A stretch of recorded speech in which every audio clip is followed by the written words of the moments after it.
رسول اللہ صلی اللہ علیہ وسلم جب مدینہ منورہ تشریف لائے تو کچھ لوگ اسلام میں داخل ہونا شروع ہوئے۔ تو اسلام میں داخل ہونے کے بعد بعضوں پر مسائل آئے، مشقتیں آئیں، مصیبتیں آئیں۔ کچھ ایسے تھے کہ بیوی نے بچہ دے دیا، بیٹا پیدا ہو گیا، اللہ نے بیٹے کی دولت دے دی، اور جو گھوڑے وغیرہ مویشی تھے ان کے بھی بچے ہو گئے، تعداد بڑھ گئی، مال میں اضافہ ہو گیا۔ تو کہنے لگے بھائی اسلام تو بڑا اچھا دین ہے۔ اور بعض ایسے تھے کہ وہ ان کے بچے بھی مر گئے، جو مال مویشی تھے وہ بھی مر گئے، پریشانی آئیں۔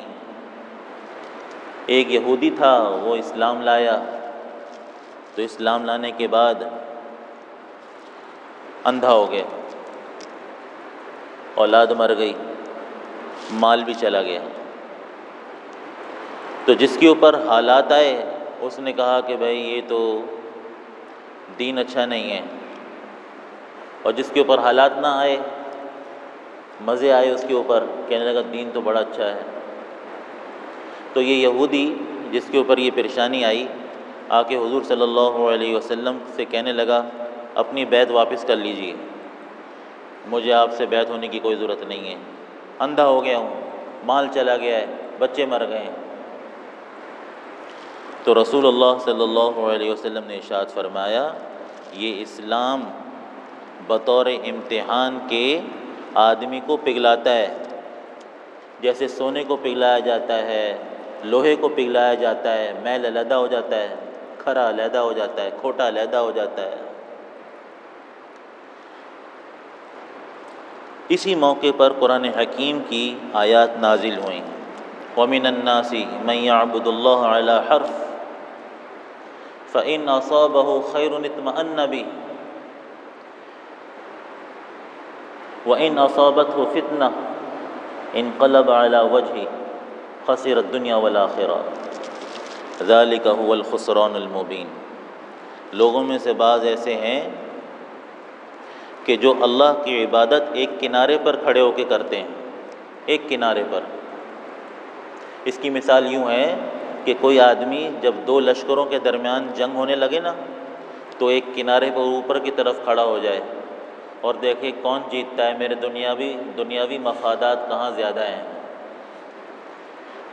جب دیکھے کہ فلاں لشکر کو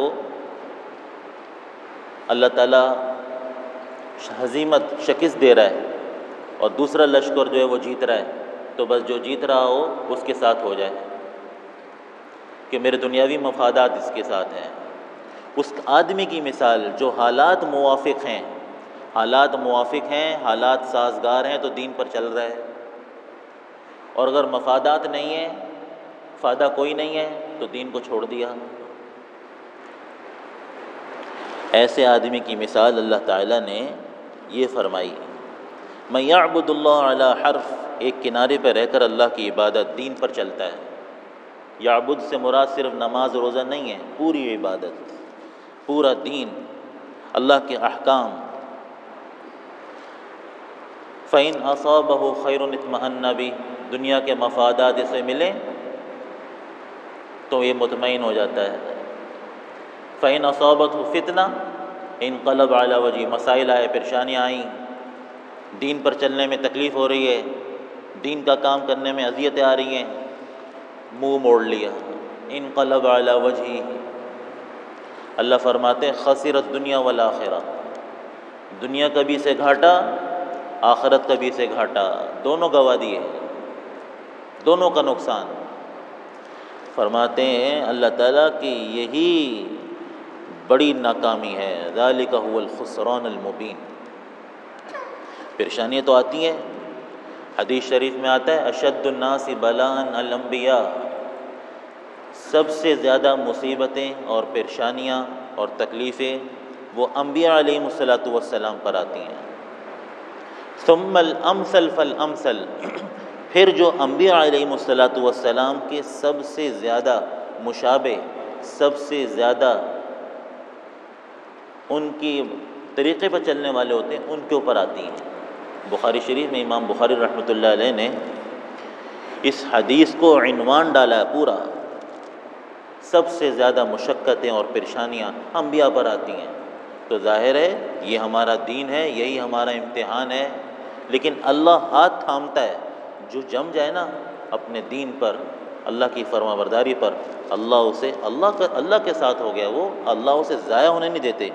ظاہر میں نظر آتا ہے کہ یہ پریشان ہے، یہ مصیبت ہے، مصیبت میں ہے، مصیبت زدہ ہے، لیکن اللہ دلوں کو ایسا تھامتے ہیں، ایسا اس کو سنبھالتے ہیں کہ یہ ڈٹا رہتا ہے۔ لیکن اس کا بھی عزم مطلوب ہے، یہ نہیں کہ حالات اچھے ہیں تو دین پر عمل ہو رہا ہے، حالات اچھے نہیں ہیں تو دین سے چٹ ہو گیا، بھاگ گیا، ایسا نہ ہو۔ اللہ تعالی ہمیں 100% دین پر چلنے کی توفیق عطا فرمائے، ہمیں، ہماری اولادوں کو، تمام مسلمانوں کو، ساری دنیا میں جہاں کہیں بھی مسلمان ہیں، اللہ تعالیٰ سب کو کامل دین پر چلنے کی توفیق عطا فرمائے۔ الحمدللہ رب العالمین۔